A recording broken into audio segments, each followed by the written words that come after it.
Respected Principal Ma'am, our distinguished resource person, faculty members, and my dear students. A very good afternoon to all of you. I, Anam Verma, Assistant Professor, CPSM College of Education, Gurgaon, is present here to host our next webinar series that's on the topic Unraveling the Threads, Child Development, and Mental Health Perspective. In the intricate tapestry of human development, the threads woven during childhood lay the foundation for mental health. The canvas of a child's mind is painted by early experiences, positive interactions, and a nurturing environment foster emotional resilience, while adverse events may cast shadows on their mental health. Today's webinar aims to shed light on the critical factors that shape a child's psychological landscape. So here we have CPSM alumni, Ms. Sujata Keshri, who is B.Ed, M.Ed, University 7th rank holder, CTET and STET qualified, and have 12 years of teaching experience. Sujata, I request you to start the session with your bright knowledge. Yes, Sujata. Thank you, ma'am. Good afternoon, Principal ma'am and respected teachers and my dear friends and colleagues. Today we will start. My topic is that unraveling the threads for child development and mental health. आज हम एक ऐसे समाज में रह रहे हैं जहां बच्चों को सबसे ज्यादा मेंटल प्रॉब्लम्स हो रही है।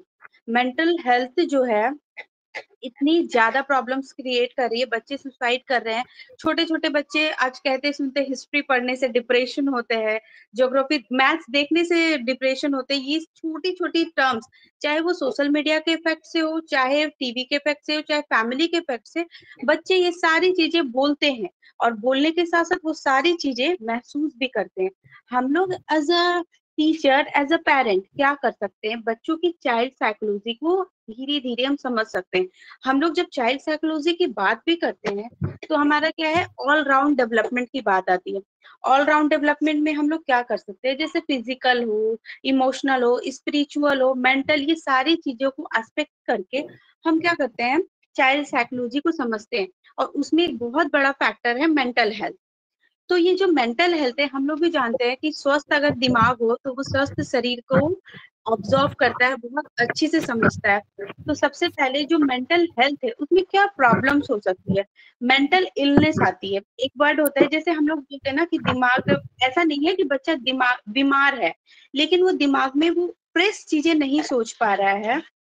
वो फ्रेश चीजों के साथ जो नॉर्मल लाइफ हम लोग जीते हैं उसमें कुछ ना कुछ कहीं ना कहीं उसके दिमाग में कॉम्प्लिकेशंस हो जाती है। चाहे वो किसी भी चीज को लेके हो, चाहे वो पढ़ाई में ध्यान ना देना, ढंग से खाना ना खाना, एंजाइटी हो रही है, स्ट्रेस हो रहा है, उसके अंदर बहुत सारी ऐसे डिसऑर्डर हो रहे हैं जिसका उसके परफेक्ट लाइफ से, जो एक उसे बहुत अच्छी से लाइफ जीनी है, उसमें वो प्रॉब्लम्स हो रहे हैं। जब भी हम पीटीएम करते हैं तो पेरेंट्स को हम अपनी प्रॉब्लम्स बताते हैं, पेरेंट्स भी हमें प्रॉब्लम बताते हैं। तो वो पेरेंट्स ये बोलते हैं कि बच्चा मेरा जो है वो ध्यान से पढ़ाई नहीं कर पा रहा है, वो पढ़ता नहीं है। बट वो क्यों नहीं पढ़ता है, क्या है उसके रीजंस, वो सारी चीजें एज ए पेरेंट भी हम फील करते हैं, as a class, as a teacher भी हम फील करते हैं। जब मेंटल इलनेस की बात भी हो रही है और मेंटल हेल्थ सारे प्रॉब्लम्स हैं कि हम लोग अगर स्टेप बाय स्टेप और एज वाइज भी देखें, जैसे एक छोटा सा बच्चा है, घर पे जब रह रहा हो तो बहुत सारे रोल प्ले करता है। रोल प्ले जैसे वो किसी का बेटा भी है, ग्रैंड चाइल्ड है, बहुत सारी छोटी छोटी चीजों को लेके वो बहुत सारे रिलेशंस को देखता है और सब अलग अलग चीजें बोलते हैं। तो उसके मन में कॉम्प्लिकेशंस आते हैं कि किसकी बातें हमें माननी है, किसकी बातें हमें छोड़नी है, कौन सही है कौन गलत है। ये सारी चीजों को स्टेप बाय स्टेप बच्चा समझता है, बच्चा सुनता है, बच्चा देखता है और उसके बाद वो वैसे ही ऑब्जर्व करने लगता है। तो सबसे पहले जब मेंटल इलनेस की बात हो या मेंटल हेल्थ, कैसे क्या करना है हमें, जो हम लोग प्रॉब्लम सब जानते हैं, एज ए क्लास टीचर भी जानते हैं, एज ए सब्जेक्ट टीचर भी जानते हैं, एज अ पेरेंट भी जानते हैं, बहुत सारी चीजें हम फील भी करते हैं। तो उसके लिए हमारे एक्चुअली मैंने जो भी रिसर्च पढ़ते हैं या जो हम लोगों ने किया है या पढ़ा है, उनके आधार पे, बेस पे मैं 4 जो कीवर्ड्स है वो आप सबके बीच में रखना चाहती हूँ, जो बहुत ज्यादा इम्पोर्टेंस है। ये जब 4 वर्ड से आप एकदम अपने जहन में उतार सकते हैं कि हाँ, जब भी हम चाइल्ड साइकोलॉजी को फॉलो कर रहे हैं, जब भी हम पेरेंटिंग कर रहे हैं, जब हम क्लास में पढ़ा रहे हैं, जब हम एज ए सब्जेक्ट टीचर पढ़ा रहे हैं, जब हम मेंटली समझ रहे हैं कि बच्चा प्रॉब्लम में है लेकिन हम उस वक्त कुछ कर नहीं पा रहे हैं, ये जो 4 टर्म्स है वो आपको बहुत ज्यादा गाइड करेगी उन सब सिचुएशन से उभरने में। वो जो 4 चीजें हैं, सबसे पहला जो है एक्सपेक्टेशन, स्टॉप। आप बच्चे से एक्सपेक्टेशन करना रोक दीजिए। बहुत ज्यादा जो हाई एक्सपेक्टेशन होते हैं ना, बच्चे को सबसे ज्यादा मानसिक रूप से यही बीमार करते हैं। जो बच्चा छोटा सा है, हम लोग उसे इतनी ज्यादा एक्सपेक्टेशन करने लगते हैं कि वो कहीं हमारे, बहुत बार हम लोग सुनते भी है, दब जाता है बच्चा, सोच नहीं पाता कि क्या हम करें और क्या हम नहीं करें। उसमें बहुत सारी क्वालिटीज है, ऐसा नहीं है, बच्चा फुल ऑफ क्वालिटीज है, लेकिन वो है सबसे पहला चीज है एक्सपेक्टेशन को रोक दीजिए आप। दूसरा है एक्सेप्ट करना सीखिए। अगर आपका बच्चा किसी भी चीज में कमजोर है, उस चीज को आप एक्सेप्ट करिए, ना कि उसपे उसको डांटिए, फटकारिए या फिर उसको मतलब एकदम हील कर दीजिए कि नहीं तुम क्यों नहीं कर रहे हो, तुम्हें ऐसा नहीं करना है। एज ए टीचर भी जब आप क्लास में पढ़ा रहे हैं तो 25 बच्चे हैं, उसमें हो सकता है 2 बच्चा जो है बहुत मतलब अच्छे से सब कुछ आपकी बातें समझ रहा है और आप बहुत मन मन में खुश हो रहे हैं कि मैं बहुत अच्छे तरीके से पढ़ा रही हूँ, मेरा वो फटाफट जवाब भी दे रहा है सब। लेकिन उसी में से कोई 2 बच्चा है जो बिलो एवरेज है, वो आपकी बातों को एकदम ऊपर से पार हो रहा है। तो इस चीज को भी आप एक्सेप्ट करिए एज अ पेरेंट। बच्चा बहुत सारे, एक बच्चा बहुत रोल प्ले करता है, स्कूल जाता है, वो स्कूल का स्टूडेंट है, जैसे वो क्लास में आता है वो क्लास टीचर का स्टूडेंट हो गया, जस्ट उसके बाद वो मैथ्स स्टूडेंट बनता है, तुरंत वो साइंस स्टूडेंट बनता है, तुरंत वो हिस्ट्री का स्टूडेंट बन जाता है, तुरंत वो सिविक्स का स्टूडेंट बन जाता है।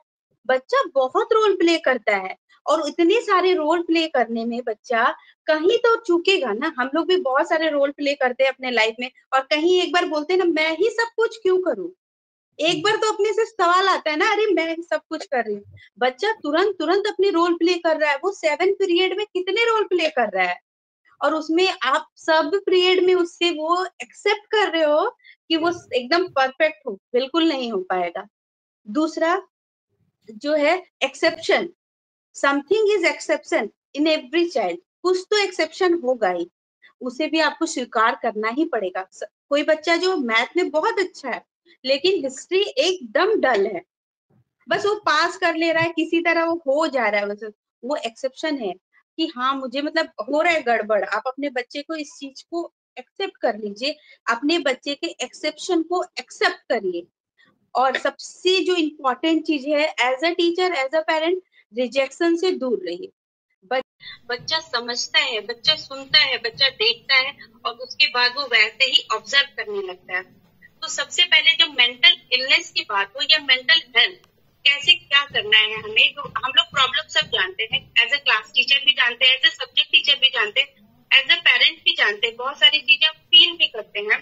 तो उसके लिए हमारे एक्चुअली मैंने जो भी रिसर्च पढ़ते हैं या जो हम लोगों ने किया है या पढ़ा है, उनके आधार पे बेस पे मैं 4 जो कीवर्ड्स है वो आप सबके बीच में रखना चाहती हूँ जो बहुत ज्यादा इम्पोर्टेंस है। ये जब 4 वर्ड से आप एकदम अपने जहन में उतार सकते हैं कि हाँ, जब भी हम चाइल्ड साइकोलॉजी को फॉलो कर रहे हैं, जब भी हम पेरेंटिंग कर रहे हैं, जब हम क्लास में पढ़ा रहे हैं, जब हम एज ए सब्जेक्ट टीचर पढ़ा रहे हैं, जब हम मेंटली समझ रहे हैं कि बच्चा प्रॉब्लम में है लेकिन हम उस वक्त कुछ कर नहीं पा रहे हैं, ये जो 4 टर्म्स है वो आपको बहुत ज्यादा गाइड करेगी उन सब सिचुएशन से उभरने में।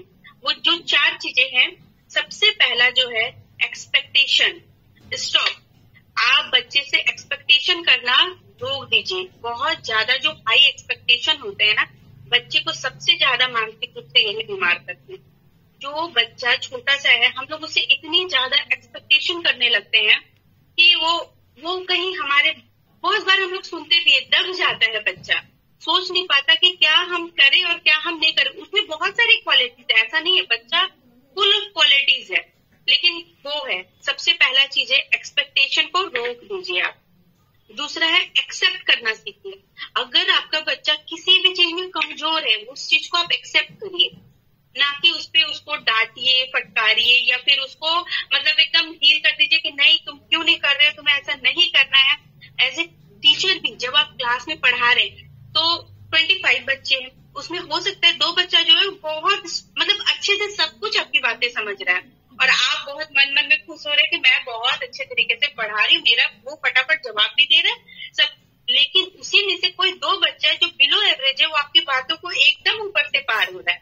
तो इस चीज को भी आप एक्सेप्ट करिए एज अ पेरेंट। एक बच्चा बहुत रोल प्ले करता है, स्कूल जाता है, वो स्कूल का स्टूडेंट है, जैसे वो क्लास में आता है वो क्लास टीचर का स्टूडेंट हो गया, जस्ट उसके बाद वो मैथ स्टूडेंट बनता है, तुरंत वो साइंस स्टूडेंट बनता है, तुरंत वो हिस्ट्री का स्टूडेंट बन जाता है, तुरंत वो सिविक्स का स्टूडेंट बन जाता है। बच्चा बहुत रोल प्ले करता है और इतने सारे रोल प्ले करने में बच्चा कहीं तो चूकेगा ना। हम लोग भी बहुत सारे रोल प्ले करते हैं अपने लाइफ में और कहीं एक बार बोलते हैं ना मैं ही सब कुछ क्यों करूं, एक बार तो अपने से सवाल आता है ना, अरे मैं ही सब कुछ कर रही हूँ। बच्चा तुरंत अपने रोल प्ले कर रहा है, वो 7 पीरियड में कितने रोल प्ले कर रहा है और उसमें आप सब पीरियड में उससे वो एक्सेप्ट कर रहे हो कि वो एकदम परफेक्ट हो, बिल्कुल नहीं हो पाएगा। दूसरा जो है exception, something is exception in every child, कुछ तो एक्सेप्शन होगा ही, उसे भी आपको स्वीकार करना ही पड़ेगा। कोई बच्चा जो मैथ में बहुत अच्छा है लेकिन हिस्ट्री एकदम डल है, बस वो पास कर ले रहा है, किसी तरह वो हो जा रहा है, बस वो एक्सेप्शन है कि हाँ मुझे मतलब हो रहा है गड़बड़। आप अपने बच्चे को इस चीज को एक्सेप्ट कर लीजिए, अपने बच्चे के एक्सेप्शन को एक्सेप्ट करिए। और सबसे जो इम्पोर्टेंट चीज है as a teacher as a parent, rejection से दूर रहिए। बच्चा अगर आपको रिजेक्ट करना शुरू किया ना, वो आपके इमोशन से बहुत दूर चला जाएगा और उसके बाद उसके अंदर मेंटल इलनेस होगी। जैसे कि मैं एक छोटा सा क्वेश्चन पूछती हूँ आप सबसे, अगर कोई 9th-10th का बच्चा है, उसकी एज लगभग 15 to 16 होगी और वो क्लास बंक करके या आफ्टर स्कूल अपने दोस्तों के साथ मूवी देखने चला गया और वो घर आते ही मम्मी को या पापा सब कोई बैठे हैं घर पे, उसने कहा कि मैं आज मूवी देख के आया हूँ। सपोज अभी फाइटर मूवी आई है, लग रहा है कि कुछ तो अच्छा होगा, ट्रेलर भी देखने में अच्छा लग रहा है, तो हम लोग क्या करते हैं वो फाइटर मूवी देख के आया। जस्ट वो जैसे ही घर में 4, 5, 7 बजे एंटर किया, उसका ट्यूशन का टाइम था या एटलीस्ट वो बंक करके मूवी देखने गया और घर आते वो 9-10 का बच्चा वो पटाख से बोल दिया मैं आज मूवी देख के आया हूँ, कोचिंग नहीं गया या एक्स्ट्रा क्लासेस नहीं की। क्या रिएक्शन होगा एज अ पेरेंट आपका? अगर पापा ने सुना तो और मम्मा ने सुना तो, और अगर घर में सिस्टर हो तब तो क्या हो सकता है। आप सब मुझे अपने थोड़े एक्सपीरियंस शेयर करिए। अगर ये बात पता चली घर में कैसे उस चीज को एक्सेप्ट करेंगे? Nobody will accept it. कोई नहीं करेगा, neither father nor mother, और इस चीज पे डांट ही पड़ेगी। सॉरी नहीं मैम, बिल्कुल, मतलब मेरे को तो ऐसा ही लगता है, बहुत ही कम पेरेंट्स होंगे जो इस लेवल तक सोच पाएंगे कि बच्चे ने अपने लिए इस तरह बंक किया। अदरवाइज गलत ये है कि अगर बच्चे बिना परमिशन या बिना बताए गया है और आने के बाद बता रहा है, then it is not acceptable. अगर बताकर जाता है बच्चा तो फिर तो कोई दिक्कत ही नहीं है। पर मैम बता के भी तो पेरेंट्स आके बताया है मैम बता कर भी तो नहीं ना जाएंगे बच्चे। हाँ, वो तो फिर रिएक्शन पेरेंट्स का होगा, नेगेटिव ही रहेगा। अगर डायरेक्ट पापा तक ये बात पहुंची तो पापा तो what will do, can't explain. लेकिन पता है यही रीजन है, बच्चा हमसे दूर चला जाएगा। बच्चे के इस बिहेवियर को हमने रिजेक्ट किया है, बच्चा हमसे इमोशनली बहुत दूर चला जाएगा, पता है। और यहाँ से ही शुरू होगा उससे हमसे इमोशनली अटैचमेंट खत्म होना। अरे ये बात बताऊंगा, मुझे भी पता है, आपको भी पता है। बस बच्चे को सही समय या 1 घंटे के बाद या हाफ एन आवर आप उस समय उसके इस बिहेवियर को एक्सेप्ट करिए कि हाँ तुमने कर लिया है, ठीक है, हाथ मुंह धो लो। लेकिन जो हम लोग उस टाइम बोलते हैं ना, जो बातें निकलती है, तुम ऐसा काम क्यों कर दिए, हम लोग कभी सोच भी नहीं सकते कि तुम ये करोगे। हम लोग इसलिए स्कूल भेजते हैं, हम लोग इसलिए क्या हम बोल देते हैं ना उस टाइम। 5 से 7 मिनट के अंदर वो बच्चा हमसे इमोशनली बहुत दूर चला गया, वो आपको रिजेक्ट कर दिया है। और फ्यूचर में वो कभी भी आपको इस तरह की बात वो करेगा जरूर,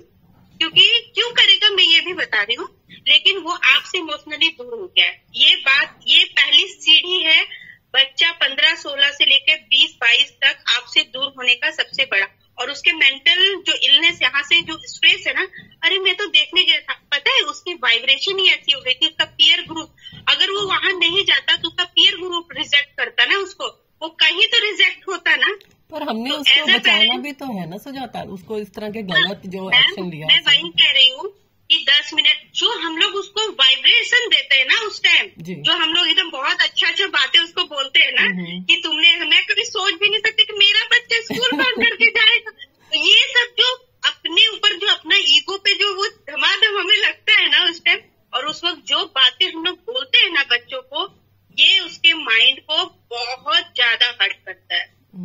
मैं जो एक्सपीरियंस शेयर करूँ, यस मैम, मैं एक्सपीरियंस शेयर करूँ? Yes ma'am. हाँ, जैसे मैं अपना पर्सनली एक्सपीरियंस शेयर कर रही हूँ बेटे का। तो वो ना दिल्ली जाता था पढ़ने के लिए ना, ग्रेजुएशन में। तो हम उसको केवल एक बात बोलते थे कि वहां पहुंच जाए तो एक बार मैसेज कर देना, या वहां से चलने लगो तो एक बार मैसेज कर देना, ठीक है। और उसने रोज ये बात सुननी और रोज आना ये भूल जानी, और नहीं करता था। लेकिन डांटा नहीं, फिर भी हमने उसको, हम फिर भी सिंपली कहते रहे, मोटिवेट ही करते रहे कि बेटा कर देना, बेटा कर दिया करो, समझाते ही रहे।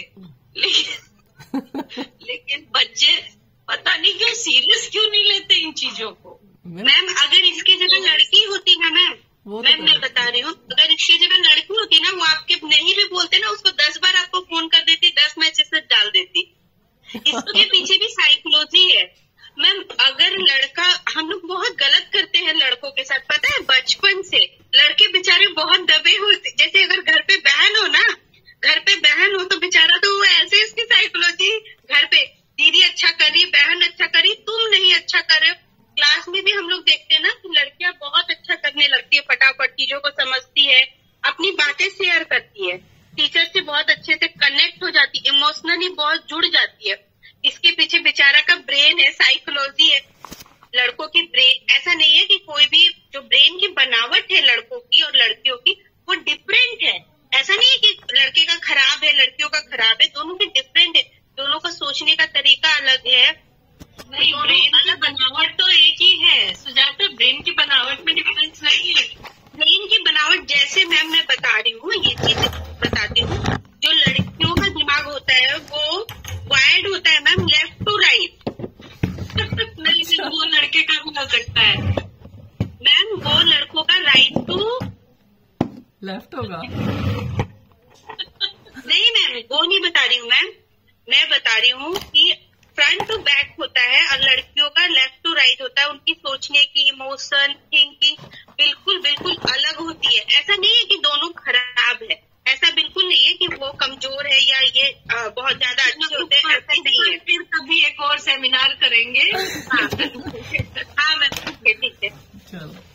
तो मैं वहां आती हूँ, जब वो बंक करके गया, वो आप उसे एक्सेप्ट करिए कि हाँ आपने कर लिया, लेकिन समय जो आप हम लोग बहुत सारे उसे बातें बोल देते हैं, उसको स्टॉप करके आप उसे अलग तरीके से समझा सकते हैं, क्योंकि आपसे वो बहुत दूर चला जाएगा इमोशनली।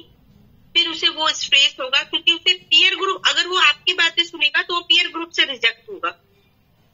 रिजेक्शन तो उसे मिलनी है ना कहीं, क्योंकि उसके पास वैसी वाइब्रेशन थी। अगर वो क्लास में 10 बच्चों का एक पीयर ग्रुप है, वो जा रहा है, अगर वो उसमें नहीं जाता है, जैसे हम लोग कुछ भी फंक्शन करते हैं, जब छोटे बच्चों को 10 बच्चों को ले लिया जाता है और उसमें से 1-2 बच्चे को छाड़ दिया जाता है तो उसे बुरा लगता है ना। उसी तरह वो लोग भी फील करते हैं, चाहे लड़के और लड़कियां हों, उस चीज से रिजेक्शन ना हो। आप जो भी बातें उस समय बोल रहे हो ये एकदम एक्सेप्टेबल नहीं है, लेकिन आप उसे बाद में ये चीज समझा सकते हैं। और धीरे धीरे, ऐसा भी नहीं है कि वो तुरंत ठीक हो जाएगा, बट धीरे धीरे वो चीजों को समझेगा। लेकिन अगर तुरंत आप उस समय जो बातें दोगे ना, वो उसके लाइफ टाइम वो मेमोरी में सेट हो जाएगा कि हाँ ये नहीं करना है। आप बताओ मैम, और कुछ या किसी को कुछ पूछना हो? हाँ सुजाता, तो फिर इस तरह से बच्चों में किस टाइप की मेंटल प्रॉब्लम्स आ जाती हैं? मेंटल प्रॉब्लम्स में आती है मैम, उसे एंजाइटी होने लगती है, वो इमोशन से दूर होने लगता है, वो उदास रहने लगता है, उसे खाने पीने की प्रॉब्लम, मतलब ऐसा नहीं है कि खाने पीने, मतलब ईटिंग डिसऑर्डर हो जाते हैं उसे, पढ़ाई में ध्यान नहीं लगता। वो जैसे एक बच्चा है, अगर उसके एग्जाम्स है, ठीक है, और वो बहुत अच्छे से क्रिकेट देख रहा है, मतलब उसे पढ़ना है, उसे पता है पढ़ना है, लेकिन अगर वो टीवी देख रहा है और मैच चल रहा है विराट कोहली का, तो वो बच्चा क्या होता है, उस टीवी के कनेक्ट से, इमोशन से वो जुड़ जाता है कि अरे मैं भी खेलूंगा तो विराट कोहली जैसा मारूंगा। इस तरह वो क्या होता है, वो अपने आप को विराट कोहली जैसा अज्यूम करके वो सोचता है कि मैं जब करूंगा ये। और मम्मी या पेरेंट्स आते हैं तो क्या करते हैं कि अभी तुम्हारे एग्जाम्स है, ये नहीं करना है तुम्हें, उसके बंद उस सब चीजों को, और अब तुम्हें पढ़ाई करना है। लेकिन उसके दिमाग में क्या चीजें, वो चीजें चलती रहती है कि मैं देखता, मैं करता। वो कहीं ना कहीं वो चीजें वो देखेगा, चाहे फ्रेंड के घर पे जाके देखे या कहीं पर उसे कोई तो सोर्स मिलेगा, और नहीं तो वो क्या होगा, उसके जो ब्रेन में एक ब्रेन चाहिए था ना उसको कि मेरे डिजायर को फुलफिल हो, मैं देखूं, तो वो पढ़ाई पे भी कंसंट्रेट नहीं करेगा। तो आप उसकी एक रूटीन सेट कर सकते हो कि हाँ तुम्हें देखना हो 10 मिनट 15 मिनट, क्योंकि तुम्हारे एग्जाम है, तो तुम टीवी के स्क्रीनिंग टाइम को कम कर दो और पढ़ाई वाली ज्यादा। वो कंप्लीट हो जाने के बाद आफ्टर एग्जाम आप देख सकते हो, स्क्रीनिंग टाइमिंग को बढ़ा सकते हो। लेकिन एकदम आप स्टॉप कर दोगे ना, तो वो चीजें गलत असर पड़ जाएगी और वहां से भी प्रॉब्लम स्टार्ट होंगी। छोटी छोटी चीजें हैं, बट वो थोड़ी बच्चों के दिमाग में जाके बड़ी हो जाती है। लेकिन फिर भी अगर बच्चा ना माने, वो थोड़ी देर ज्यादा देखना चाहे, पढ़ाई में ना लगाए मन, तब क्या किया जाए? मैम आप और एक्सप्लेन ऊपर कर से सकते हो। एग्जाम्स भी इट्स वेरी क्रूशियल कि हम चाह रहे हैं कि बच्चे को टाइम लिमिटेड होता है, उसे तैयारी का टाइम भी चाहिए, ज्यादा स्क्रीन टाइम नहीं दे सकते। अगर छोटे बच्चे हो तो आप आसानी से उसको समझा सकते हो, लेकिन जब बड़े बच्चे हो तो आप उसको प्रैक्टिकली मीन्स आपको उसे बहुत ज्यादा गाइड करना पड़ेगा कि आपको क्या करना। आप देख लो खुद से, आपको उसको फ्यूचर दिखाना पड़ेगा ना कि आप क्या कर रहे हो, आपके मार्क्स कहाँ आएंगे, आप क्या करना चाहते हो लाइफ में। थोड़ा उसके साथ बैठ के काउंसलिंग करनी पड़ेगी उसकी। अगर आप आज उसकी काउंसलिंग नहीं करते हो, 2-4 साल बाद वो प्रॉब्लम में आएगा, आप फिर एक काउंसलर के पास उसे ले जाओगे। आज हर स्कूल में एक काउंसलर है, जहाँ बच्चे माता पिता से नहीं शेयर करते बातें, लेकिन काउंसलर के पास क्यों सारी बातें शेयर कर देते, क्योंकि वो लोग एक्सेप्ट करते हैं। और मम्मी पापा जो है, पेरेंट्स जो है, रिजेक्ट करते हैं बच्चों के फीलिंग्स को, इसलिए वहां ना शेयर करके। तो एज अ पेरेंट आप काउंसलर टाइप फील करिए, ताकि बच्चा बाहर जाके अपनी फीलिंग्स को या बाहर काउंसलर को ना बताए। लेकिन आपको ही इसमें मेन रोल करना पड़ेगा प्ले, कि आपको बहुत ज्यादा इन्वॉल्वमेंट, बहुत ज्यादा काउंसलिंग करनी पड़ेगी। इसके लिए खुद को भी बहुत ज्यादा डिसिप्लिन रहना पड़ेगा, खुद बहुत सारा टाइम बच्चों के साथ बिताना पड़ेगा। ऐसा नहीं हम 10 मिनट बैठे, उसको ज्ञान दे दिए, लेक्चर दे दिए, वो सुन लिया। हमें भी बचपन में सिखाया जाए झूठ नहीं बोलना, झूठ नहीं बोलना, झूठ नहीं बोलना, आज तक बोलते हैं हम लोग। मतलब हम लोग जब उसे उपदेश दे दिया ना, तो वो बस पार हो गया। आपको उसको करना पड़ेगा काउंसलिंग, उसके लिए हमें खुद भी बैलेंस होना पड़ेगा, टाइम देना पड़ेगा। उसके साथ बैठ जाओ ना कि अरे चलो ठीक है मैं बताते, तुम बताओ, उसके लिए आपको टाइम देना पड़ेगा उसके लिए। वो बहुत बड़े बच्चे तो कहते नहीं जाओ मम्मी, नहीं चाहिए हमें, थोड़ा अकेला छोड़ दो, हम अपने आप कर लेंगे। दे थिंक ना लाइक कि हम बड़े हो गए, हम अपना काम कर सकते हैं। बड़े बच्चे ऐसे करते हैं कि मैं खुद से कर लूंगा। बड़े क्या मैम, छोटे ही करते हैं कि हम लोग कर लेंगे खुद से, तुम लोग जाओ। लेकिन नहीं मैम, एज अ पेरेंट हमें उनका इन्वॉल्वमेंट चाहिए ही, हमें इन्वॉल्वमेंट लेना ही पड़ेगा, क्योंकि हम चाहते हैं ना कि, क्योंकि वो जाके कहीं तो फंस जाएगा ना अपना बच्चा, तो वो इन्वॉल्वमेंट चाहिए। और ऐसा हो कि आप भी उसके साथ वो सारी चीजें करने लगेंगे ना, जैसे उसकी पढ़ाई, जैसे उसकी क्या है, क्या करना है, कहाँ बाकी है। अगर ये कंप्लीट होती है तो हाँ ठीक है, तुम ये आगे जो तुम्हारी इच्छा है वो कर सकते। उसे भी थोड़ा फ्रीडम तो देना ही पड़ेगा। और ऐसा हम लोग फंसा नहीं सकते ना बच्चे को, कहीं छोड़ नहीं सकते बच्चे को। मतलब बहुत 100% नहीं कर सकते, लेकिन उसको एक ऐसे लिमिटेशंस में डालना पड़ेगा। हाँ, उसके लिए खुद को डिसिप्लिन होना पड़ेगा, खुद टाइम देना पड़ेगा। ऐसा नहीं है कि हम 5 मिनट में, बच्चे उपदेश से बिल्कुल नहीं सीखते हैं, बच्चे सिर्फ ऑब्जर्वेशन से ही सीखते हैं। ये हम लोग सब कोई BEd MAd में यही कर रहे हैं हम लोग, कि बच्चे सिर्फ और सिर्फ ऑब्जर्व। एक जॉन गोंदुरा का बहुत अच्छा रिसर्च है मैम, जब आप उसको पढ़ोगे तो पता चलेगा 99.9% उन्होंने ऐसा प्रूव कर दिया है कि बच्चे सिर्फ ऑब्जर्वेशन से सीखते हैं। अगर आप बच्चों को, अगर छोटे बच्चे हो आप उसे हीट करते हो, वो छोटे भाई बहनों को हीट करने लगेगा, उसके माइंड में वही चीज सेट हो जाएगी। ये सारी चीजें हम जानते हैं, लेकिन जब हम प्रॉब्लम्स फेस करते हैं ना, जब डे टू डे लाइफ में प्रॉब्लम फेस करते हैं, तब हम लोग फंसते हैं। पढ़ने के समय तो पढ़ लेते हैं, समझाने के समय भी समझा लेते हैं, लेकिन तब हम लोग भी एक समय होता है ना, वो कहीं ना कहीं वो हो जाता है कि अरे अब इसे कैसे समझाऊं, अब इसे कहाँ तक मैं जाऊं। मतलब हम लोग जहाँ खत्म करते हैं ना, वो लोग फिर से कुछ एक उन लोग के दिमाग में आ जाता है कि हाँ हमें मतलब स्टॉप हो जाता है कि हम कहाँ जाके इसे समझाएं। उसके लिए सबसे अच्छा है कि हम लोग उसे टाइम दें, उसके साथ जुड़े रहे। हम जानते हैं कि वो नहीं जुड़ना चाहते, हमसे अलग होना चाहते हैं, लेकिन हमें उसे नहीं छोड़ना है, नहीं तो वो कहीं ना कहीं जाके ड्रॉप हो जाएगा वो। बिल्कुल। और उसे गिराना नहीं है हमें। बिल्कुल। उसके लिए खुद को भी डिसिप्लिन होना पड़ेगा, अपना समय निकाल के। ऐसा नहीं है कि हम दिन भर, हम हो सकता है बहुत सारे पेरेंट्स ऐसे हैं जो बाहर भी काम कर रहे हैं, घर पे भी काम कर रहे हैं, और फिर टाइम बचता है थोड़ा सा, तो वो कैसे मैनेज करे, ये सारी प्रॉब्लम्स भी आती है। लेकिन उसी के बीच में थोड़ा बच्चों के लिए तो करना ही है, फिर तो नहीं तो वो प्रॉब्लम में, मेंटली प्रॉब्लम में आ जाएंगे। बिल्कुल बिल्कुल। अभी बच्चा है तो आपकी रिस्पॉन्सिबिलिटी बनती है लाइफ टाइम उसको जिस तरह से भी एक मेंटली और फिजिकली इमोशनली हर तरह से स्ट्रांग बनाने की। हाँ। लेकिन बच्चे को अपने इमोशन से दूर नहीं जाना है, नहीं तो वो अगर वो इमोशन से दूर गया, आपको रिजेक्ट करना शुरू किया, फिर उसे मेंटल प्रॉब्लम्स होनी शुरू। जैसे मैं एक छोटा सा एग्जांपल देती हूँ। अगर एक बच्चा, 2 बच्चे हैं घर पे, अगर वो बड़ा बच्चा अगर 10 इयर्स का है और छोटा बच्चा 8 इयर्स का है, तो हम उसके माइंड में क्या, अगर वो किसी चीज के लिए भी हो रहा है इशू, तो हम लोग बड़े बच्चे को बोल देते हैं अरे तुम बड़ा है, छोटे को दे दो। जनरली हम लोग सबको ही करते हैं ऐसे, छोटे बच्चे को दे दो। उस वक्त उसको क्या हुआ, हम तो बड़े हो गए, चलो तुम ये ले लो। जब वो 12 साल का हो जाएगा और ये जब 10 साल का हो जाएगा, फिर उसके साथ ये सब इशू चलती रहेगी लाइफ टाइम तक। तब उसे ऐसा फील होता है कि मैं जब 10 साल का था तब मैं बड़ा था, और छोटा जब भी 10 साल का हो गया तब भी वो छोटा है।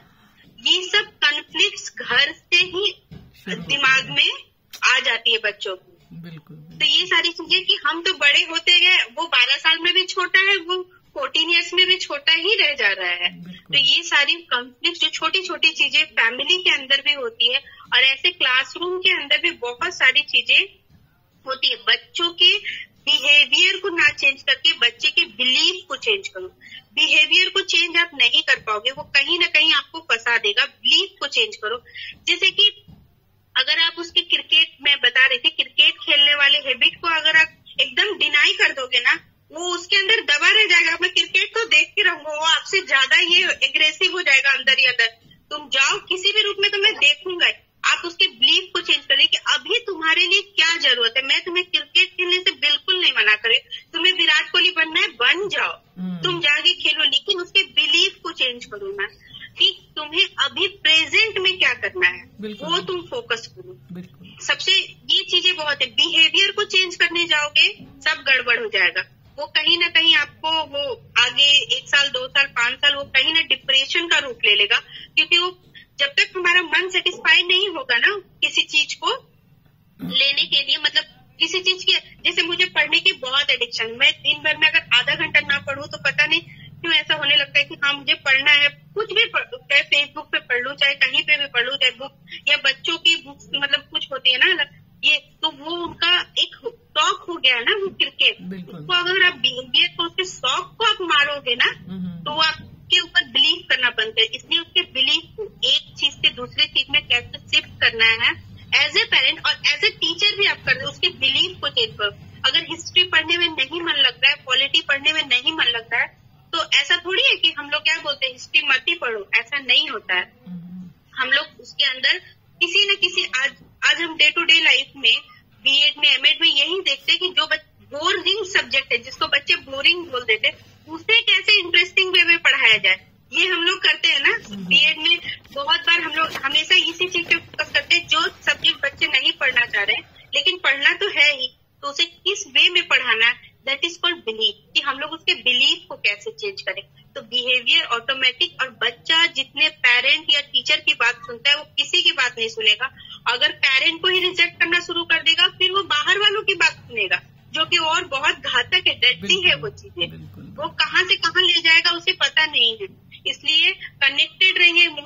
कनेक्टेड रहिए एज अ पेरेंट अपने बच्चों से, वो सब चीज शेयर करेगा। एक समय के बाद वो खुद लग रहा है कि हाँ कुछ गड़बड़ कर रहे हैं तो ठीक है, उसको समझाते रहना है, कभी कम कभी ज्यादा, लेकिन छोड़ना नहीं है कि हाँ हम लोग उसे मतलब अपने से अलग इमोशनली डिटैच नहीं करना है किसी भी स्थिति में, नहीं तो वो फिर मेंटली उसे बहुत इश्यू होने लगेगी।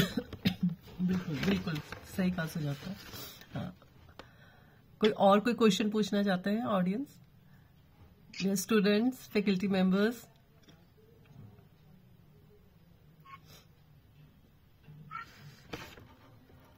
किसी के माइंड में भी रिगार्डिंग चाइल्ड साइकोलॉजी कोई भी किसी भी टाइप का क्वेश्चन आ रहा है तो अभी सुजाता हमारे साथ है, उन्होंने रिसर्च किया है चाइल्ड साइकोलॉजी पर काफी ज्यादा।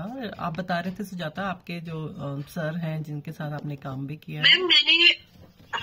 मैम कोरोना के टाइम ऐसा हो गया था, मेरी फर्स्ट बेबी होने के बाद बिल्कुल भी मैं मतलब उस वक्त तो कोरोना से पहले जस्ट तो ऑफलाइन बिल्कुल बंद हो गई थी। मैं आर्मी पब्लिक स्कूल में सिर्फ 10 दिन पढ़ाई थी जब फर्स्ट में मतलब प्रेगनेंसी थी, तो जहाँ मेरे हस्बैंड की पोस्टिंग थी वहां से ट्रांसपोर्ट मतलब बिल्कुल दिक्कत थी, तो ऑफ हो गए थे। लेकिन कोरोना के बाद क्या था, एक हमें वे मिला ऑनलाइन का, बिल्कुल वो मेरे लिए बहुत फ्रूटफुल था। तो सर से मैंने बोला सर 2-2.5 साल हो गए हैं और बेबी है, मतलब वो होता है ना कि माइंड में कि मुझे पढ़ाना है, पढ़ना जो मेरा हॉबी है।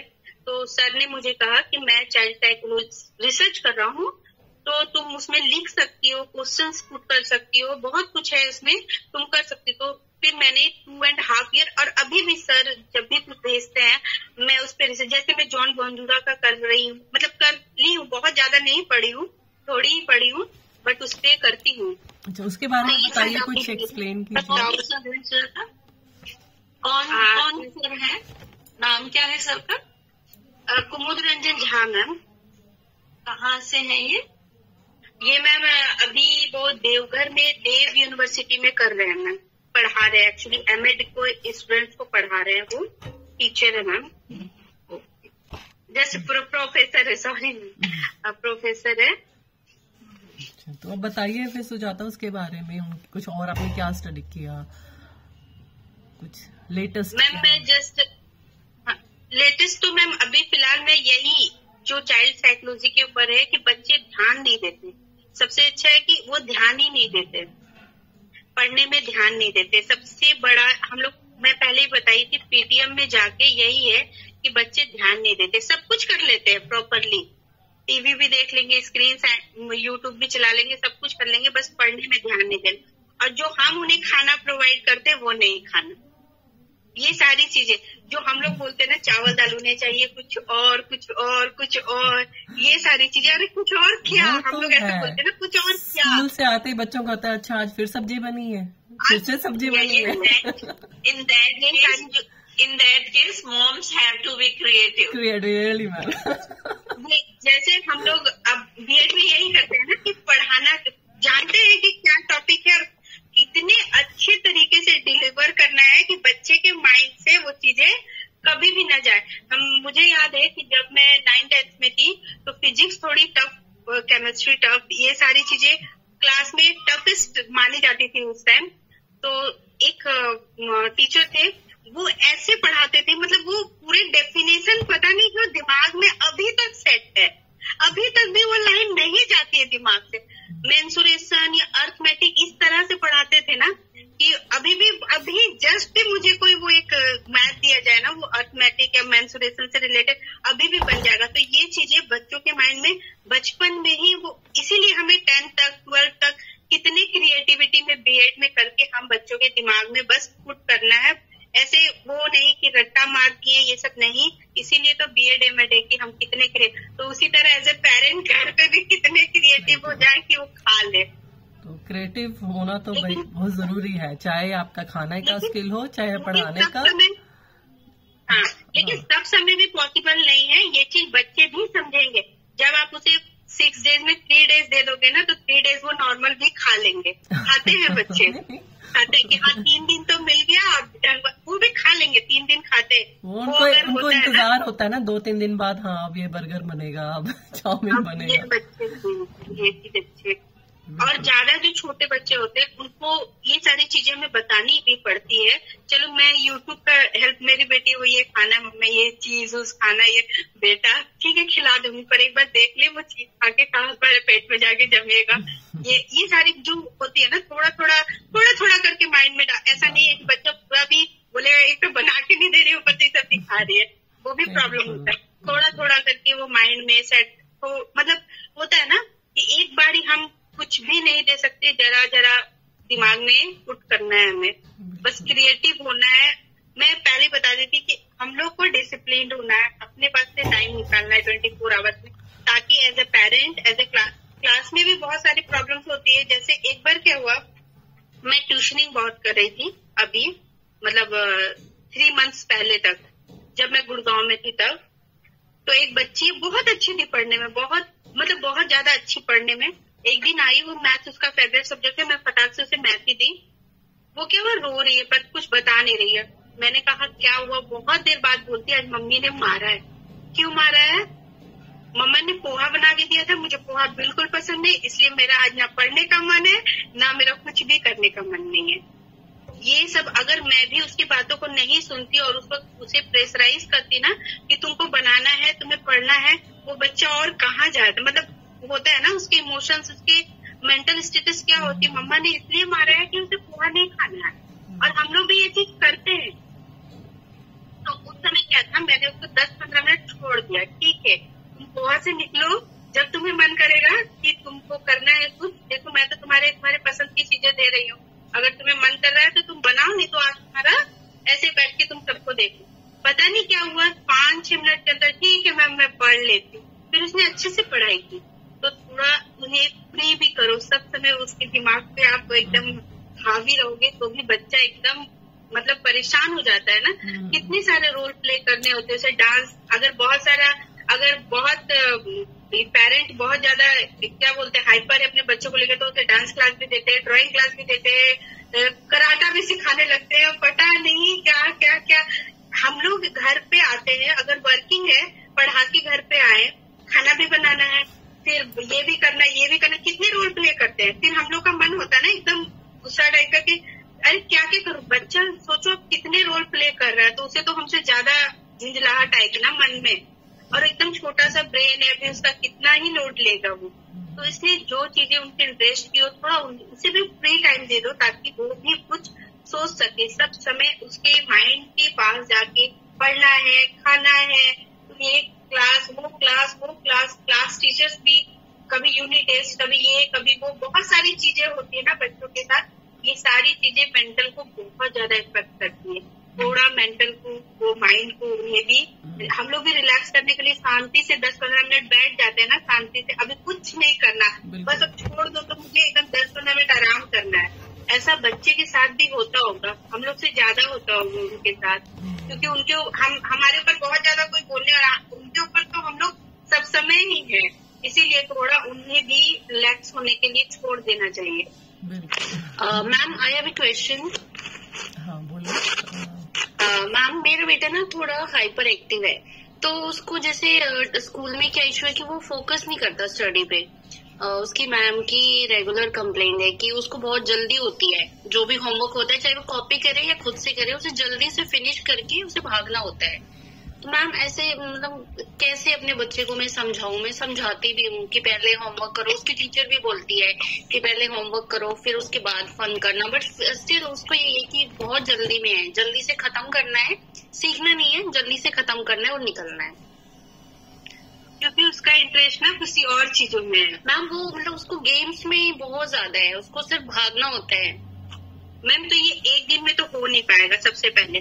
दूसरी बात, आप उसे बिठाकर अपने पास उसे थोड़ा थोड़ा उसके माइंड में डालना शुरू करो कि पढ़, ठीक है तुम जो चाह रहे हो मैं वो तुम्हें पूरा फ्री कर दूंगी करने के लिए। मैम वो कर रही हूँ, मैं उसको बोलती हूँ आज जैसे धूप निकली है तो आप पूरा खेलो, बट मुझे शाम को स्टडी चाहिए आपसे। तो मैम आपको उसके साथ प्रॉपर बैठना पड़ेगा, एकदम उसके लेवल के हो जाने पड़ेंगे कि मैम मैं भी हूँ, प्रॉपर बैठती हूँ उसके साथ, अपना काम छोड़ के बैठती हूँ उसके साथ। काम छोड़ के मत बैठो मैम, काम प्लीज करके बैठो। काम छोड़ के बैठोगे ना तो आप बच्चे के ऊपर चढ़े रहो कि मुझे भी काम करना है। बच्चे के साथ आप खुद रिलैक्स रहो, फिर ही आप बच्चे को रिलैक्स कर पाओगे। कौन सी क्लास में है देवांशी आपका बच्चा? मैम अभी वो 2nd क्लास में है। बेटा वही अभी सुजाता ने अभी यही सारी बातें बताई है कि हम बहुत ज्यादा एक्सपेक्ट करने लग जाते हैं। नहीं मैम, मैं इतनी एक्सपेक्टेशन मतलब रखती नहीं होंगी। ठीक है, बच्चा है, उसका माइंड है, उसको भी दिमाग बहुत जगह चल रहा होता है। एक्सपेक्टेशन में सच में इतनी नहीं रखती। अगर वो जल्दी से काम करके और अपना मन का करना चाहता है और काम आपके सेटिस्फेक्शन लेवल का काम कर देता है, हाँ जी, तो फिर तो अच्छी बात है। मैम सेटिस्फेक्शन का नहीं कर रहा, यही इशू है। रीडिंग में खुश है, राइटिंग नहीं करना चाहता बिल्कुल भी। मैम बच्चे नहीं राइटिंग करना चाहते, नहीं करना चाहते हैं मैम। मेरी बेटी भी है, उसे आप कितना भी रीडिंग करा लो, कितना भी पढ़ा लो, वो 101, 102, उसे लगता है मैंने उसे क्या ऐसा दे दिया, तो मैं छोड़ देती हूँ। ठीक है, तो मैं सच में छोड़ दी उसे, मैं नहीं देती उसे लिखने के लिए। वो बोलती 500 का पूछो, मैं स्पेलिंग बोल दे रही हूँ उसे, मुझे लिखने मैम उसका भी है। मम्मा मैम उसे आती है ना? हाँ जी मैम, उसे आती है ना, आपको सिखाना ही था, वो सीख गई ना, उसे याद हो गया। कभी कभी बीच में 1-2 वर्ड, जैसे आप वो ग्रेटर देन, लेस देन दे रहे हो ना, आप इक्वल टू ये सब देते हो, नॉट इक्वल टू, उसी के बीच में कहीं 1-2 बार दे दो ताकि उसकी स्पेलिंग मिस्टेक ना हो। ये उसे छोड़ दो, नहीं करना चाहते बच्चे। जबरदस्ती आप फोर्स करोगे ना, फिर वो एकदम राइटिंग भी खराब करेगा, वो नहीं लिखेगा, एकदम फाड़ फूड़ देगा। ऐसे करते हैं। मुझ पे टीचर का प्रेशर है कि आप घर पे थोड़ा थोड़ा प्रैक्टिस करवाओ। तो इसमें आप ना रिवार्ड थ्योरी भी यूज कर सकते हो देवांशी। जैसे कि बच्चों को दे दिया एक सर्टन टास्क और उसे कोई नहीं खत्म होते ही तुम्हें एक चॉकलेट मिलेगा, तो वो इस चीज में भी वो भी करती हूँ। आप जैसे ये खत्म करोगे मैं आपको खेलने दूंगी, मैं आपके साथ खेलूंगी। मैं डिफरेंट काइंड ऑफ रिवार्ड, एक जैसा रिवार्ड नहीं चाहिए होता उसमें, तो उसमें भी बच्चे करते हैं, मैंने देखा है। ठीक है मैम। नहीं मैम, मैं बता रही बच्चे ना एक्साइटिंग के लिए बहुत बच्चे करो, ज्यादा लोड तुम भी मत लो। Let them flourish, let them play. मैं यही सोचती हूँ कि मुझे इतना प्रेशर डालना नहीं है, बच्चा है उसको जीने दो। बिल्कुल, हाँ जी। और पता नहीं बोलो, बच्चा अंडरस्टैंडिंग में अगर अच्छा है, बच्चा ग्रेड्स अच्छे ले रहा है, तो फिर दिक्कत क्या है? बोलो मैम, अंडरस्टैंडिंग अच्छी है, वर्बली कुछ भी करवा लो, वो कर लेगा आगे, बहुत कुछ कर लेगा। वो अंडरस्टैंडिंग अच्छी है, वो करे, वो बहुत कुछ कर लेगा। उसके ऊपर प्रेशर मत डालो, मेंटली उसको हमेशा उसके सामने बोलो कि तुम्हारे टीचर ने आप उसे बोलो तुम्हारे टीचर ने बोला है कि बहुत अच्छा कर रहे हो, वो सचमुच में कहीं ना कहीं चेंज हो जाएगा। आप करके वो बोझ बन जाता है। फिर अगर उसको बोल दिया ना टीचर ने ये बोला, वो बोझ बन जाता है। आप नहीं समझ रहे हो, जो चीज आपके बच्चे को लीडरशिप क्वालिटी पढ़ रही है, आप ऐसे मदर के रूप में उसे चीजों को एक्सेप्ट ही नहीं कर रहे हो। अगर वो बॉस बन रहा है ना, तो लीडर की क्वालिटी आ रही है आपके बच्चे में। अरे वाह, आई एम द बेस्ट, और I am the best will bring confidence उसके अंदर बहुत। और आप बोलोगे ना कि मैम ने आज पता थोड़ा सा तुम्हारा तारीफ किया और थोड़ा सा बोला ना कि राइटिंग मैं ऐसे करती हूँ, मैं उसको नेगेटिव नहीं बोलती हूँ। हाँ, आप ऐसा बोल सकते हो, मैम ने कहा है बेटा कि तुम फटाफट करने के चक्कर में ना सबसे राइटिंग में थोड़ी पुअर हो रही है, अगर इसको कर लोगे तो तुम तो बेस्टेस्ट बन जाओगे। तो ये सारी उसे ना मतलब रीइंफोर्समेंट ही देना है ना। हाँ, आप कभी, और पता है जब बच्चा ना लिखने जाए और जब वो आपके पास सोता है ना मैम, उसको रात में धीरे धीरे वो बोल दो टॉनिक टाइप कि तुम ना राइटिंग थोड़ा ठीक कर ले बच्चा। वो भी करती हूँ मैं, वो भी करती हूँ सोने से पहले। अगर मेरी बेटी बहुत ज्यादा एक्टिव है। कल मैं उसके लिए, वो अभी यूकेजी में, कल मैंने उसके लिए ओलंपियाड की कुछ बुक्स लेके आई और वो इतने क्रेज है, अरे ये सीखने मिलेगा मुझे, ये सीखने मिलेगा, ये सीखने मिलेगा। मैं उसके लिए बुक्स लेकर उसको दे दिया। उसको जो जो इजी लग रहा है वो मतलब 3 डिजिट 4 डिजिट का वो अपने आप ही एडिशन करनी। इसलिए बच्चे ना कुछ मतलब सब समय उसके ऊपर मत छोड़ दो मैम, छोड़ दो। एज अ मदर आपको परेशानी लग रही है, अगर हम लोग मतलब मैंने भी झेला, फिर मैं देख रही हूँ ना, मैं ज्यादा कर रही हूँ ना, वो अपने एरिया से डाइवर्ट हो जाएगा। मैम एक्चुअली टीचर से सुनना अच्छा नहीं लगता ना, छोड़ दो। हमारे पेरेंट्स ने बहुत कुछ सुने हमारे टीचर से, हम लोग सुन रहे थे, कंप्लेन करती थी कि आपका बेटा ना मार के ऐसे, मतलब मेरे भैया की कंप्लेन आती है, आपका बेटा ना आज मार दिया, मेरे पापा एक झापड़ लगा दिए, बस वो सुन लिया, कभी नहीं सुनते थे। बच्चे कुछ नहीं करने वाले हैं, कंप्लेन तो रहने दो। मैं यही बोली ना, एक छोटा सा एग्जाम्पल, मम्मी पापा चाहे दादा दादी घर में हमें सब ने सिखाया था कि झूठ नहीं बोलना, झूठ गंदी बात, लेकिन हम लोग आज तक इतने बड़े होने के बाद भी क्या झूठ बोलना छोड़ दिए? जो मतलब ये होता है कहीं ना कहीं, ऐसा नहीं है कि हम लोग इंस्टेंट कर रहे हैं, कभी वो होता ही है, कभी ना कभी हम लोग बच्चों से भी झूठ बोल देते हैं, कभी पेरेंट्स से झूठ बोलते हैं, कभी हस्बैंड से, कभी कहीं कुछ बोलते ही है। तो क्या हम लोगों ने सारी बातें स्वीकार की थी? आप अपनी मम्मी की एकदम ओबीडिएंट, हाँ मम्मी बोलो हम अभी पढ़ लेते, हम अभी खा लेते, ऐसा करते थे? नहीं करते थे, नहीं, हम लोग भी नहीं करते थे। तो वो भी नहीं कर रहा है, उसे धीरे धीरे रिस्पॉन्सिबिलिटी का हल्का हल्का कि हाँ तो वो धीरे धीरे ही स्टेप बाय स्टेप ही हो जाएगा, आप अचानक से नहीं। और टीचर बोल रहे हैं, टीचर को ऐसा नहीं बोलना चाहिए, बट आप कुछ कर भी नहीं सकते, उसके ऊपर भी प्रेशर है। तो सारे प्रेशर मिला के अगर बच्चे को भी प्रेशर दोगे ना, तो फिर वही वो पूरे धागों में उलझ के रह जाएगा, जो हमारे टॉपिक है आज। ठीक है मैम, कहीं न कहीं पूरा फंस जाएगा बच्चा, इसलिए अपने बच्चे को। दूसरा, जैसे उसको ना कोई एक्टिविटी नहीं करनी होती तो वो एक्सक्यूज देता है। जैसे एक बार उसका डांस था, मतलब बच्चों को फन करा रहे थे, तो उसने कहा नहीं मैम मुझे डांस नहीं करना। उसने एक्सक्यूज दिया कि मेरे तो नी में चोट लगी है, मुझे डांस नहीं करना। उसके टीचर ने मुझे कंप्लेंट की है कि ये उस टाइम ये डांस के लिए मना कर रहा था, और फिर जैसे ही क्लास ओवर होती वो रन कर रहा है। मैम हम लोग भी करते थे ऐसा, आप याद करो। अब टीचर को ये है कि झूठ बोल रहे हैं, वो तो एक्सक्यूज उसने दे दिया मैम को कि मुझे डांस नहीं करना, क्योंकि उसका मन नहीं होगा। ये सब बचपना है मैम, ये धीरे धीरे खत्म हो जाएगा, लेकिन आप इस पे ज्यादा काम करोगे ना तो ये बड़े झूठ में बदल जाएगा। ठीक है मैम। अगर आप इस पे ज्यादा उसको दिमाग में दोगे ना कि तुम झूठ बोले थे, तुम झूठ बोले, तुम ऐसा नहीं करना, उसके एक मतलब होता है ना नादानी, समझिए आप, वो 2 साल का ही मतलब 2 में पढ़ता है। हाँ जी, 7 years का। अगर आप इस पे ज्यादा फोकस करोगे ना तो ये बड़ी गलती में वो खुद मतलब दिमाग में वो कर लेगा कि मैं तो झूठ ही बोलता हूँ ना, जाओ मैं आज से झूठ ही बोलूंगा। ये चीज उसके माइंड में आ जाएगा। ठीक है, बहुत जल्दी छोटी छोटी चीजों के कभी उसकी पॉजिटिव चीजों को प्रेज करो और नेगेटिव को बोलना नहीं है, बोले बगैर उसको थोड़ा थोड़ा कम करना है। और सिलेबस की बुक्स के अलावा जो उसके इंटरेस्ट की कुछ किताबें हैं, चाहे वो स्टोरी बुक्स हैं या ड्राइंग पेंटिंग का है, कुछ भी जो भी उसको अच्छा लगता हो, वो एक्स्ट्रा चीजें जरूर से लाओ घर। हाँ जी मैम, मैं ऐसे ही कराती हूँ। स्टडी से पहले उसका थोड़ा फन, जैसे उसको थोड़ा बहुत आर्ट करना अच्छा लगता है, भी ड्राइंग करना अच्छा लगता है, पहले वो कराती हूँ, उसके बाद उसका थोड़ी स्टडी कराती हूँ। मैम एक मैं बता रही हूँ, मतलब एक मेरी फ्रेंड है, वो स्कूल में पढ़ा रही थी और उसका बच्चा भी जो है वो उसी स्कूल में पढ़ रहा था। तो वो क्या है कि सिलेबस जो होती है, यूनिट टेस्ट है, आज ये है, आज वो, ये सारी चीजें तो स्कूल में चलती है। इसके अलावा भी ओलंपियाड की पढ़ाई करानी है, ओलंपियाड है, ये सारी चीजें हो रही है।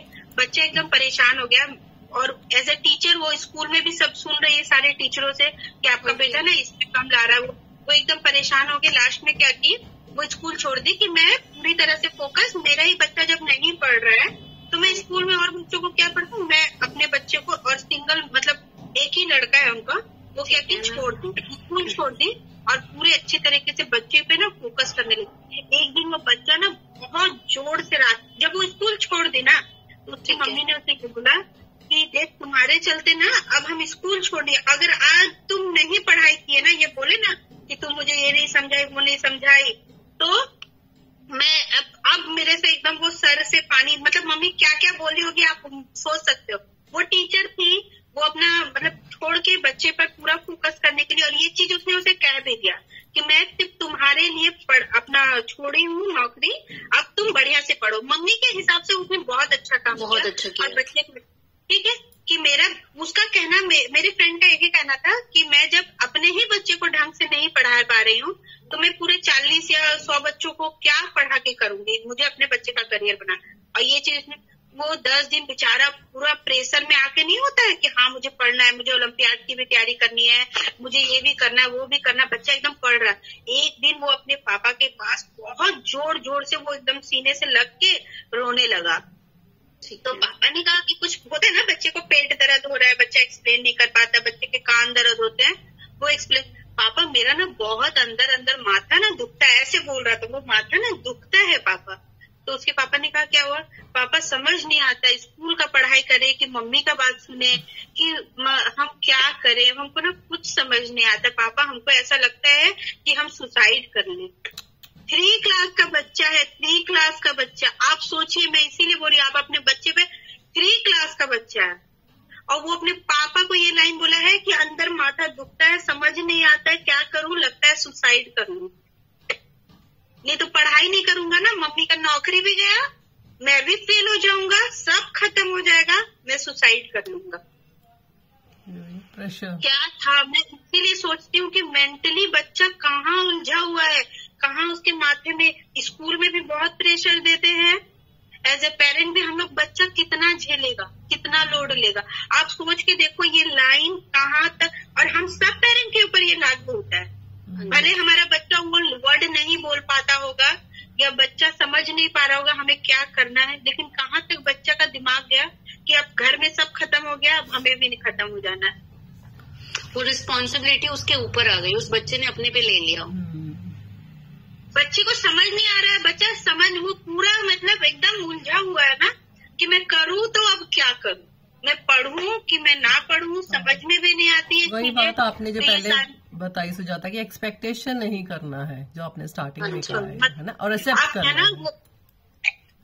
एटलीस्ट 10 साल तक बच्चे पर वो होता है ना, अगर वो पढ़ने की इच्छा हो रही है ना, तो उस टाइम आप बहुत सारी चीजें भी पढ़ाओगे ना, तो वो सचमुच में पढ़ लेगा। और पढ़ने की इच्छा नहीं है ना, आप इजी से 1+1 भी सिखाओगे ना, तो भी नहीं सीखेगा, नहीं। और पढ़ने की इच्छा होगी ना बच्चों को, वो कितना भी टफेस्ट चीज भी वो समझ जाएगा। हम लोग के साथ भी होता था ना, जिस दिन मन नहीं, मतलब होता था ना, बीएड में भी ऐसा कभी हो जाते थे ना कि आज नहीं मन कर रहा है, ये तो जैसे मुझे याद है बीएड के एमएड के लास्ट ईयर में रिसर्च पेपर थे, रिसर्च के पेपर थे 4th सेमेस्टर में हम लोग के, तो उसमें सब कोई, सारे जितने भी स्टूडेंट थे वो बोल रहे थे ना, इस बार रिसर्च के पेपर है, बहुत दिमाग खराब हो रहे हैं, पता नहीं क्या होगा, ये होगा वो होगा, बहुत सारे रिसर्च वाले पेपर को लेके बहुत ज्यादा कॉम्प्लिकेशंस चल रहे थे। मैं मतलब वो लोग इतने प्रेशर में थे, पता नहीं क्यों, और मुझे लग रहा था मेरा तो अच्छा हो रहा है, मेरा तो चल रहा है ठीक, क्योंकि मुझे इंटरेस्ट था, मुझे मन कर रहा था। वो लोग ऊपर से लोड ले लिए कि तो खराब पेपर है, ये टफ पेपर है, ये समझ नहीं आ रहा।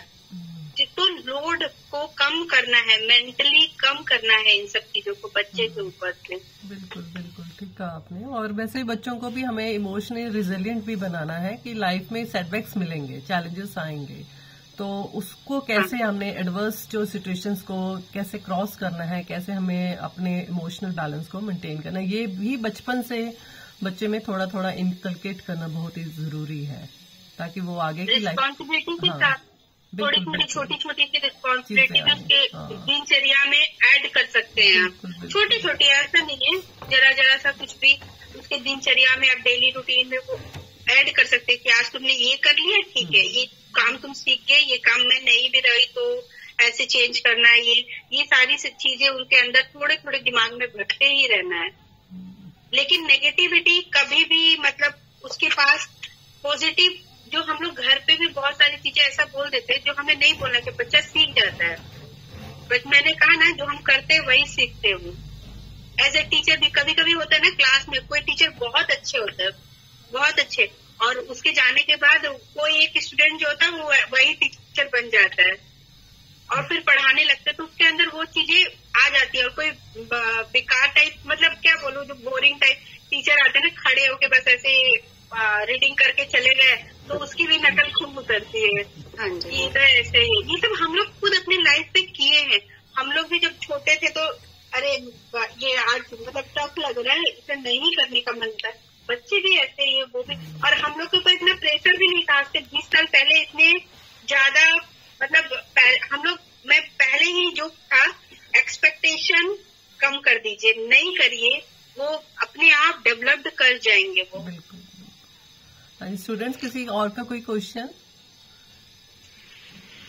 एनीवन, एनी स्टूडेंट और एनी फैकल्टी मेंबर कुछ डिस्कस करना चाह रहे हैं आज के टॉपिक पर, चाइल्ड साइकोलॉजी?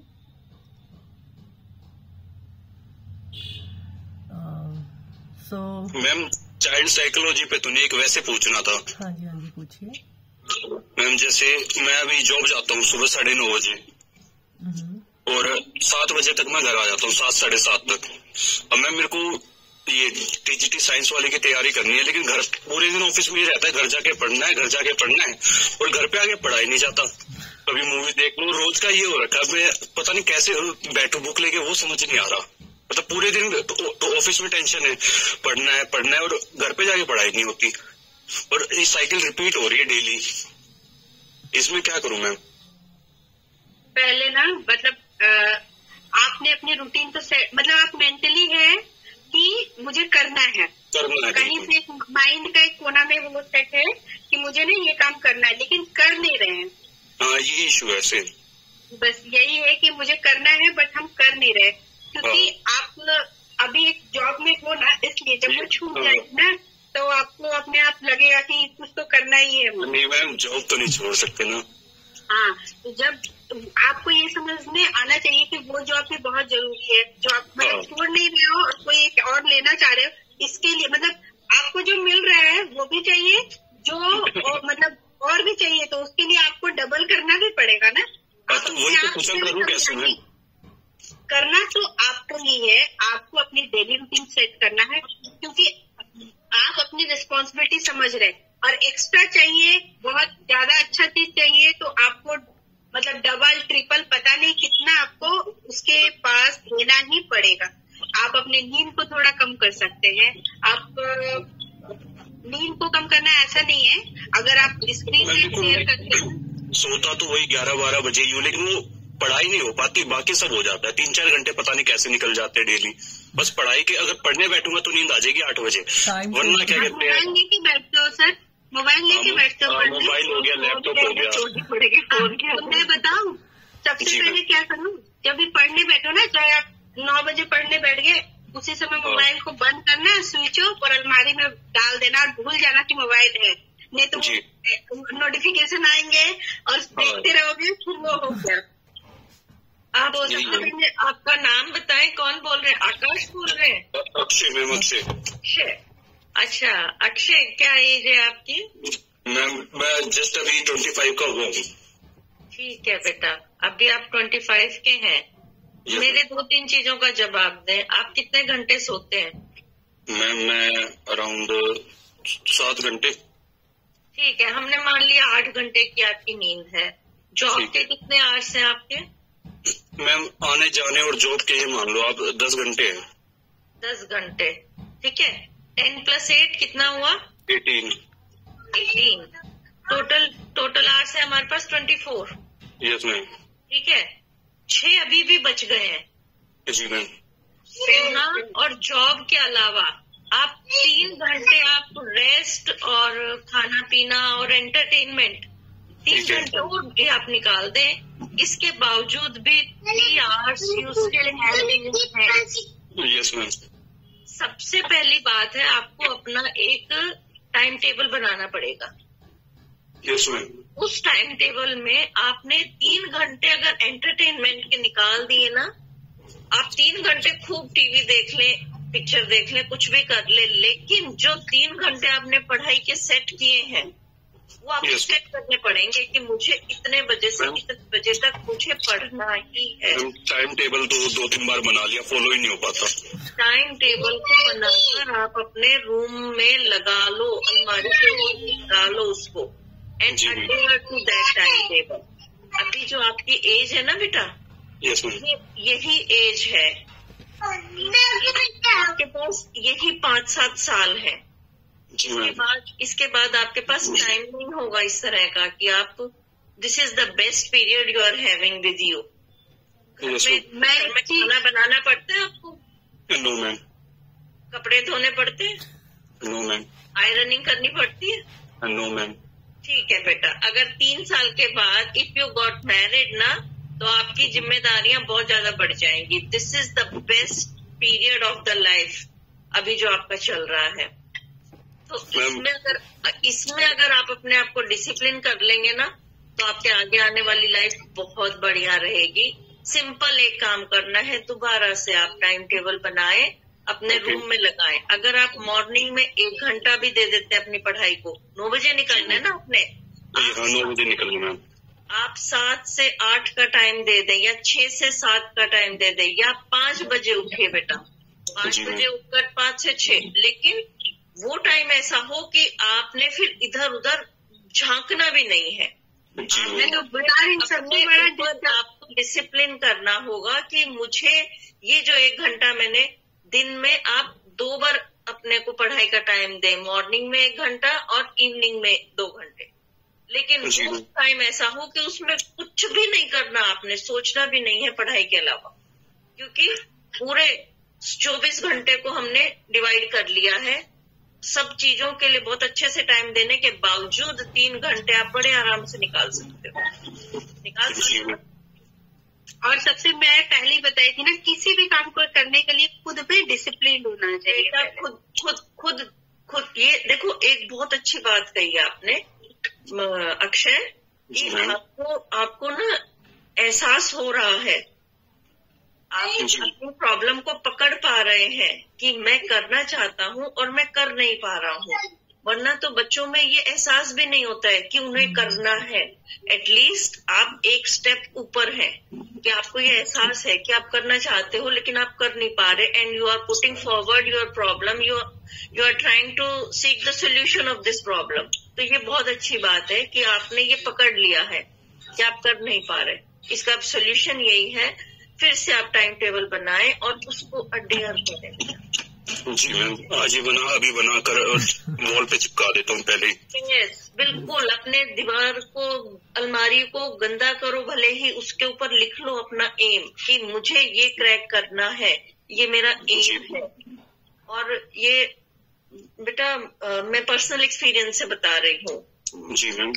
मेरा बेटा भी अभी पढ़ रहा है, लेकिन उसको देखा मैंने कि अगर पढ़ना है तो पढ़ना ही है। अगर 5 बजे से 6 बजे तक उसने अगर पढ़ना है तो पढ़ना ही है। फिर कोई टीवी नहीं है, कोई मोबाइल नहीं है, कोई सोशल मीडिया नहीं है। तो ये अपने ऊपर, अपने आप को डिसिप्लिन ये तो करना पड़ेगा। Then only you can achieve something. ठीक है बच्चा। और सबसे बड़ी बात है अपने ऊपर विश्वास करना कि मैं ये कर लूंगा। ठीक है, आप टाइम टेबल बनाओ और उसको लगाओ and adhere to that timetable. Nobody would disturb you. Even parents won't disturb you कि नहीं बच्चा पढ़ रहा है, बल्कि और चाय पानी एक्स्ट्रा ही मिलेगा उस दौरान, आपको बिना मांगे मिलेगा सब कुछ। जो लाइफ के किसी और स्टेज में ये चीजें पॉसिबल नहीं होंगी। मतलब कल पर भी नहीं छोड़ना है, आज से हाँ, अभी यही वाली बात होती है अभी। और अगर किसी दिन ऐसा हो गया कि आपने पहले दिन पढ़ाई कम कर पाए, तो उसको उस घंटे को ऐड ऑन करें आप नेक्स्ट डे में, या सैटरडे संडे में उसको कंपनसेट करें फिर। जी मैम। ठीक है। और पता है अक्षय, आप ना वो जब डेली रूटीन बनाओगे ना, उसके ऊपर में थोड़ी सी जगह छोड़ देना और एक लाइन लिखना, उठो जागो और तब तक मत रुको जब तक लक्ष्य की प्राप्ति ना हो जाए। ये लाइन को है ना सोने से पहले पढ़ के सो जाइए। तो मतलब ये कोटेशन बहुत तगड़ा है। ये स्वामी विवेकानंद जी का दिया हुआ है, arise awake and stop not till the goal is reached. बिल्कुल। तो बेटा बहुत अच्छी। और ऐसा नहीं है कि गोल है कि टीजीटी, और ऐसा नहीं है कि गोल है टीजीटी साइंस क्लियर करना है। गोल ये कि आज मुझे 3 घंटे पढ़ने हैं। गोल ये है कि मुझे आज 2 घंटा पढ़ना है। हाँ, ये डेली गोल होगा। ये डेली का गोल है कि मुझे आज ये अचीव करना है। अगर आज ये अचीव करते हो तो नेक्स्ट डे दूसरा, और ऐसे एक ईट से फिर वो हो जाएगा।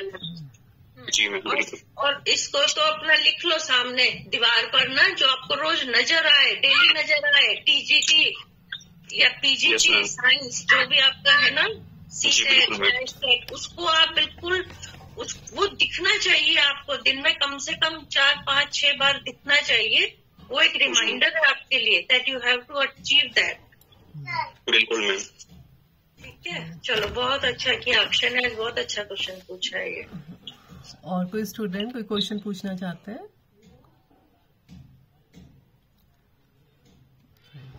चलो सो मैम इसका भी हम एंड कर। हाँ जी मैम, हाँ जी बोलिए मैम मैंने एक क्वेश्चन पूछा। हाँ जी, मैम मैं नेट का एग्जाम देना चाहती हूँ। ओके नेट तो मैम उसके लिए ये पूछ रही थी, जैसे एमएड करना चाहती हूँ तो मैम उसमें मैंने सब्जेक्ट क्या फिल करना होगा? एजुकेशन। एजुकेशन जी जी ma'am, thank you ma'am. Okay, कोई और स्टूडेंट कोई क्वेश्चन पूछना चाहता है? बड़ा अच्छा सेशन लिया सुजाता आपने। तो ma'am thank you ma'am, thank you Sujata. So now I like to request our principal ma'am, Dr. Sangeeta Yadav, whose passion for education reflects in the success of our students, to throw light on today's session, ma'am. मैंने तो बताया आज सुजाता ने बड़ा अच्छा session लिया है। बड़ी प्रैक्टिकल अप्रोच थी। आगे भी हम बड़ी प्रैक्टिकल एस्पेक्ट्स पर बात की है। चाइल्ड साइकोलॉजी वास्तव में बड़ी मुश्किल है। हमारे घर में 2 बच्चे होते हैं, उन दोनों को हम सेम पेरेंटिंग देते हैं, still they are totally different, they are like opposites. ऐसे same environment, everything we are providing the same eating, food habits, सब कुछ सेम होने के बावजूद भी घर के 2 बच्चे बहुत डिफरेंट, दोनों अलग तरीके से पलते बढ़ते हैं। इसलिए एक बच्चे पर जो साइकोलॉजी काम कर रही है, जरूरी नहीं वही सेम साइकोलॉजी सेम तरीके से दूसरे बच्चे पर भी काम करे। So we need to understand this thing कि दोनों बच्चों के और यहाँ तो अभी केवल मैं 2 की बात कर रही हूँ, अगर हम क्लासरूम में देखें तो 40 बच्चों की साइकोलॉजी पर हमको काम करना होगा। उनको हमें देखना होगा कि वो किस तरीके से, उनको कैसे हमें टैकल करना है। इसलिए चाइल्ड साइकोलॉजी बहुत जरूरी है जाननी, और ये सब चीजें हमें पढ़ने से नहीं आती हैं, डिस्कशन से, इस तरह के सेमिनार्स वगैरह अटेंड करने से, इन सब चीजों से हम नॉलेज गेन कर सकते हैं। Sujata will certainly would like to have more sessions with you in future. Thank you ma'am, thank you. कुछ बहुत सारे टॉपिक्स है मैम, रिसेंटली कोरोना के बाद से लेके लास्ट ईयर दिसंबर तक मैम बहुत सारे टॉपिक्स है जो एकदम करंट है, जिसपे as a teacher ma'am, as a parent तो वो ऑटोमेटिकली हो जाएगी, बट एज ए टीचर हमें बहुत काम करना पड़ता है उन सब चीजों पे। तो अगर अपॉर्चुनिटी मिलेगी तो मैं फिर से डिस्कस करने, मतलब जब भी समय हो तो मैं आगे करूंगी ma'am. Yes. Thank you, ma'am. Enough. Thank you, ma'am. Thank you so much, ma'am. So we really appreciate the wisdom and guidance you provide to both staff and students alike. So thank you, Sujata, for sharing your bright knowledge on child psychology. In unraveling the threads of child development and mental health, it becomes clear that early experiences, supportive environment, and resilience play pivotal roles. By understanding these interconnected elements, society can better nurture the well-being of its youngest members, laying the groundwork for a mentally healthy and resilient future generation. Thank you so much. So thank you for everyone for joining this session, and meet you soon in our next webinar series shortly. Stay tuned. Thank you.